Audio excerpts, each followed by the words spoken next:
各位觀眾，今日咧就想同大家講兩套關於年青人追夢嘅影視作品。一套就係啱啱喺上星期五播咗大結局嘅 ViuTV 原創電視劇《那一天我們會紅》，而另一套呢，就係舊年上畫嘅電影《填詞 L》啦。第一樣嘢想講呢，就係點解呢兩套作品呢都可以令到觀眾非常之投入啦。嗱，兩套作品就用咗唔同嘅 approach 去吸引觀眾嘅。填詞 L 嚟講呢，就係屬於一個人單打獨鬥咁樣去追夢啦，主角就乜都唔使理咁樣勇往直前去追夢，唔需要對好多人負責。劇情呢係會比較線性發展啦，但係觀眾呢一樣可以投入嘅。投入就係在於大家可以將自己追夢過程中觸礁中伏嘅經歷投射喺女主角身上，呢個做法呢就相當之成功。我去過一個借票場啦，入邊有觀眾分享嘅環節嘅，每一個作出分享嘅觀眾呢，都正如我所講啦，就投射咗佢哋嘅經歷喺主角身上啊。其中有位仁兄嘅夢想呢，入去葉劉淑儀嘅智庫工作，咁當然佢又失敗咗啦。咁嘅經歷呢，一樣都可以投射喺劇情度。因為我曾經係想做政策研究，我曾經去過 interview 星島，去過葉劉淑儀嗰個智庫度 interview。正如大家所見，雖然填詞 L 主題本身係講填詞，絕對係一啲比較小眾同埋偏門嘅玩意啦，但係大家咧都仍然可以透過代入自己嘅經歷咧而睇得過癮嘅。嗱，而那一天我們會紅嘅劇情呢，就主要講吳景森一班人去追夢啦。主角佢哋呢，追夢過程中呢，有好多嘅限制。喺 YouTuber 呢個世界呢，就要諗盡唔同嘅策略去出奇制勝啊，又要諗唔同嘅招數同人打仗啦，兼顧嘅嘢呢，就會係特別多嘅。要點樣行每一步呢？佢哋都要思前想後。呢啲嘢呢，就成為咗推進劇情發展嘅助燃劑啊！喺觀眾嘅角度睇吳景森同埋陳層疊嘅對決呢，成個過程都好緊張刺激，劇情又有張力。故事拍出嚟呢，亦都好有電影感，所以呢，同樣地可以令到觀眾投入睇得過癮嘅。講完兩套作品唔同嘅地方啦，又講下佢哋相似之處。兩套作品嘅主角們追夢嘅過程中呢，都遇到唔少嘅賤人。羅詠詩呢，就喺填詞 L 入邊遇到嘉欣9896飾演嘅歌星仔偷咗佢嘅作品啦，而吳景森一眾成員呢，就被阿炳先生走數 ，Jackie Jordan 呢，就被西瓜導演噴咗去寫一啲劇本，但係連 credit 呢都出唔到佢哋嘅名。相信大家喺現實生活追夢嘅過程中呢，都遇到唔少嘅賤人噶啦，觀眾亦好容易被觸動同埋會身同感受，因此呢啲位呢就好吸引觀眾嘅。香港嘅電影或者電視劇嚟講呢，講 YouTube 係新鮮嘅題材啦，不過講到年青人追夢呢，就絕對唔係新鮮嘢。早喺2005年嘅電影 AV， 又或者台譯《青春夢工場》啦，仲有2001年由張達明同埋郭文輝主演嘅《買兇拍人》，都係講緊追夢嘅。不過呢兩套電影呢，都係以比較荒誕誇張嘅形式，將年青人追夢嘅故事展現俾觀眾睇。嗱，拆開少少啦，無獨有偶，阿達明同埋阿郭呢，分別都喺那一天我們會紅呢套劇同埋填詞 L 呢套電影參演，都好開心見到阿達明病好出嚟拍翻呢套劇啦。嗱，咁講翻啦，咁喺那一天我們會紅有唔少嘅場口呢，都出現咗啱啱講過兩套戲嘅影子。例如當初阿 Michelle 啊、Jordan 啊同埋阿 Jackie 坐埋一齊討論大學畢業之後做啲乜嗰個場口啦，其實係同 AV 入邊嗰幾位年青人一齊坐喺公園望住啲女跑步，一邊喺度探索前途嘅一幕呢，係非常之相似嘅。嗱，仲有 Jordan 對三上老師嗰種熱愛啊，又擺到明係同阿張達明響買兇拍人對通後明一家嗰種熱愛呢，係如出一轍嘅。似乎導演呢都深受當年追夢嘅題材電影嘅啟發啦，佢就透過那一天我們會紅呢套劇喺2025年嘅今日呢，延續咗追夢呢個題目啊，呼應翻上個世代關於追夢嘅電影啦。一方面又向呢啲電影致敬之餘，同時又令到一啲80、90後嘅觀眾出現條件反射，喚起佢哋當年後生嗰陣睇電影 AV 同埋買兇拍人嗰種情懷咯。所以我哋呢啲年紀比較大嘅中坑睇那一天我們會紅呢，都會睇得過癮投入啊。第二樣嘢想講呢，就係大量高質演員參與其中啊。呢兩套作品共通之處呢，就係有好多好高質嘅演員都有參與其中。值得一提呢，就係有部分演員呢，係兩套追夢嘅作品都有參與，包括金馬影后鐘雪啦、戴玉琪啦、梁仲恒同埋楊偉倫。而那一天我們會紅呢套劇入邊嘅演員當中呢，好多呢都係拍開電影嘅，包括新鮮出爐嘅金像獎最佳新演員、但願人長久嘅 Yoyo 啦，另外仲有麥冬、田雞、岑嘉琪等等。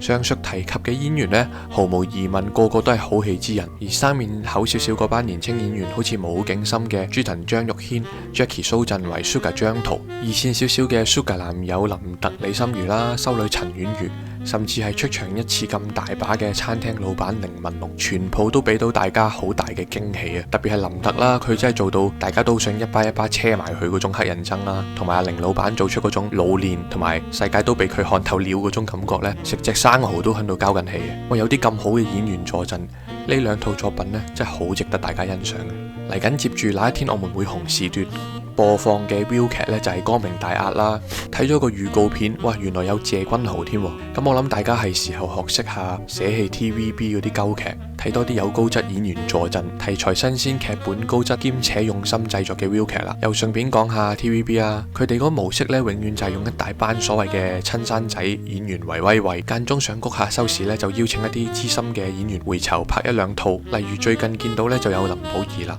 TVB 呢個生態呢，好明顯就冇 ViuTV 嗰邊咁好咯。演員方面呢，就更加難擦出啲火花出嚟。唔知呢啲係咪因為商業模式運作唔同啦？但係無論如何，客觀效果出到嚟呢，就係 TVB 近年嘅劇，計演員嘅配搭同埋質素嚟講呢，都係輸晒俾 ViuTV 嘅。第三樣嘢想講呢，就係睇人撲街最開心啊！追夢其中一個大嘅環節呢，就係要 sell 自己俾其他人啊，希望得到其他人嘅認同，從而爭取到資源去追自己嘅夢啦。唔知大家記唔記得電影 AV 入邊，黃又南向創業基金批核人員阿葛 sell 分期終端機呢個場口，又唔知大家記唔記得填詞 L 中雪向台灣 producer sell 自己嘅歌呢？仲有大家一定就會記得嘅就係那一天我們會紅入面，武警心班人去咗日本向三上老師嘅經理人 sell 武警心尋求合作嘅機會。以上所講嘅情景呢，都極為相似啊，就係大家都受到輕視。正所謂睇人撲街最開心啦，偏偏呢啲咁嘅場景呢，又真係幾好睇嘅，幾過癮嘅。我個人嚟講呢，就最中意睇掌握資源嘅一方點樣去演一啲尷尬而不失尊重嘅感覺咯。呢類尷尬場面對我嚟講呢，係真係百看不厭嘅。追夢嘅過程中呢，硬住頭皮唔怕尷尬去 sell 自己呢，係必經階段喎。所以以上所講嘅橋段呢，俾到時下想追夢嘅年青人一啲啟發，提醒翻大家呢，就唔好因為追夢嘅過程中做咗某啲嘢，炒咗粉、柒咗，又或者係樣衰咗而放棄，其實都幾正能量嘅。無論如何，希望電視台或者電影嘅投資者呢，可以繼續拍多啲呢一類關於追夢題材嘅電視劇或者電影啦。對於仍然身處喺香港跌入咗低氣壓嘅香港人嚟講呢，我相信呢類嘅題材嘅電影或者電視劇呢，都可以振奮到大家嘅。第四樣嘢想講呢，就係二刷同埋三刷嘅理由啊。先講下有台 TVB 先啦。近10年8年 TVB 嘅劇題材呢，好多都係翻炒又翻炒，又冇啲咩 message 俾到大家嘅。收得好嘅啲劇集，例如《愛回家》呢，就拍到好多演員離咗巢走晒，都仍然要繼續落去，唔識見好就收。睇佢哋而家啲劇呢，真係浪費時間啊。反之睇翻 ViuTV 嗰套《那天我們會紅》，又或者係電影填詞 L 啦，當你睇完一集嘅時候呢，肯定係意猶未盡啦。因為上網睇翻好多其他人嘅討論，又會發現有好多劇情嘅細節位，原來第一次睇係留意唔到嘅，咁自然呢就會引發你二刷或者三刷嘅興趣啦。舉個例啊，填詞 L 第一次睇呢，我就未留意到大佬同阿細妹借嗰本 Beyond 2000 Physics 教科書嘅目的呢，就係為咗溝細妹個 friend，個情節呢係幾抵死嘅。而那一天我們會紅呢， Viu 就喺 YouTube 放咗啲拍咗出嚟但係又未被收納去劇集入邊嘅片段，例如 Jackie 同佢細佬嘅互動啦，講到佢嘅 Final Year Project 嗰套殺人記憶啦，咁我真係冇留意到喎。於是乎我又二刷睇翻頭幾集啦，原來殺人記憶呢真係出現咗喺嗰塊導演拍板上面嘅喎。呢兩套作品嘅製作團隊呢，都好重視每一個場口嘅每一個細節位啊，你真係要二刷或者三刷先至可以完全領略晒呢啲嘅。填詞 L 呢，我就三刷咗啦，2次就入戲院睇，一次就係喺移民英國個程機上高睇。而那一天我們會紅呢，我就二刷緊第2次啦。好啦，最尾又講下續集嘅可能性啦。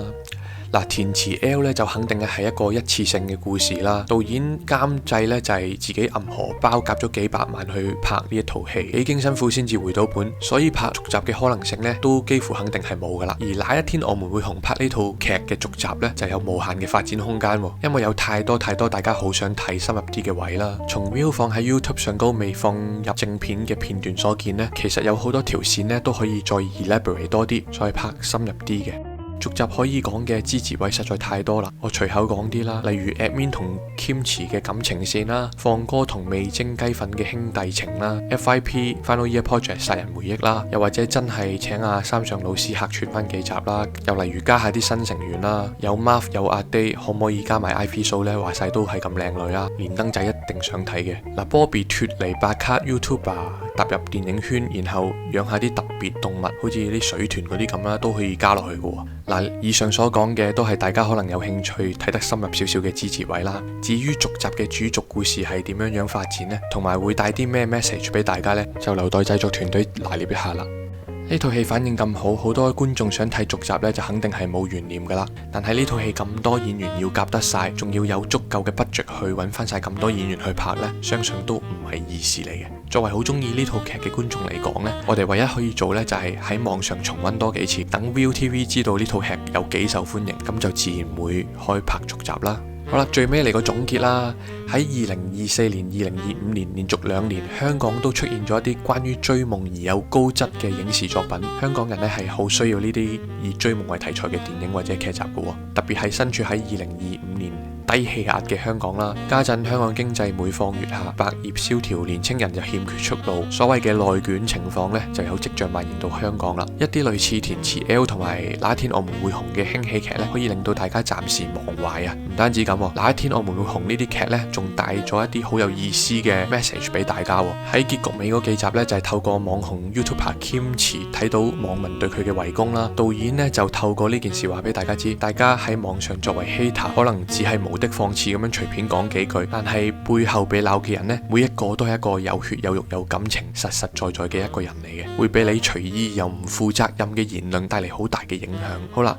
我想講嘅嘢呢，就去到呢度啦。無論如何，希望大家都中意我呢條片啦。未訂閱呢個 channel 嘅朋友都麻煩幫手訂閱。中意呢條片呢，就俾個 like 我啦。多謝各位，下條片再見，拜拜。